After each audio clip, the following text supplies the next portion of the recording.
Finally তোমাদের জন্য আরো একটা নতুন ভিডিও নিয়ে হাজির হয়ে গেলাম। তোমরা যারা কম বাজেটের মধ্যে একটা ভালো ফোন খুঁজছো তাহলে ইউজড ফোন হবে তোমাদের জন্য বেস্ট অপশন। 6 থেকে 8 জিবি র্যামের ফোনগুলো পেয়ে যাবে 5 থেকে 7,000 টাকার মধ্যে। জানতে হলে দেখতে হবে পুরো ভিডিওটা। তাহলে চলো দেখে নেই আজকের মার্কেটের সেরা প্রাইস। চলে আসলো Redmi Note 15 Pro Plus 200 মেগাপিক্সেলের ক্যামেরা, 200 মেগাপিক্সেলের ক্যামেরা। ওয়াও। এবং পাশাপাশি এটা কিন্তু 7th Gen 4 এর প্রসেসর প্রোভাইড করা হয়েছে। Redmi Note 15 5G, Note 15 5G আছে। Note 15 কিন্তু আমরা দেখেছিলাম, বাট Note 15 5G টাও কিন্তু লঞ্চ হয়ে গেছে। যে Xiaomi নতুন ফোন নিয়ে আসলাম কিস্তির মাধ্যমে ভাই। Xiaomi নতুন ফোন কিস্তির মাধ্যমে ভাই। Redmi Note 15 আর এখানেই চেষ্টা ভাই 3900 টাকা দিলেই কিন্তু আপনি কিন্তু কিস্তিতে ফোন পেয়ে যাবেন মাত্র ভাই। 3900 টাকায় Xiaomi এর অফিশিয়াল ফোন দিচ্ছেন। অফিশিয়াল ফোন কিস্তিতে দিয়ে দিব। এই ফোনটা কিনলে কি অফার দিবেন ভাই? এটা যারা পারচেজ করবে তাদের জন্য নতুন ফোন ভাই, কার্ড ডিসপ্লে। ওকে।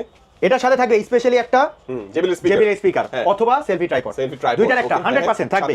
সাথে একটা একটা earbuds। ইয়ারবাডস অথবা নেক ব্যান্ড। দুইটা যে কোনো একটা। দুইটার যে কোনো একটা ওকে। 100% থাকবে। দুইটা ভালো গিফট হয়ে গেল। তারপরে সাথে থাকবে একটা ফ্যান। একটা ফ্যান। এটা 100% Sure। পেয়ে যাবেন। ওকে। আর এর সাথে glass cover, earphone, touch pen, gaming slip, OTG, pop socket, হ্যাঁ। ম্যান্ডেটরি 7টা আইটেম আমরা এক্সট্রা কিনে দিয়ে দিব। ওকে, আর সাথে আর এগুলো এতগুলো নেওয়ার যে জন্য? গিফট নেবেন ভাইয়া, এখন মনে করেন আমাদের কাছ থেকে ফোন নিলে কি কি সুবিধা পাচ্ছেন ও কন্ট্যাক্ট নাম্বার দেওয়া থাকবে পিন কমেন্টে।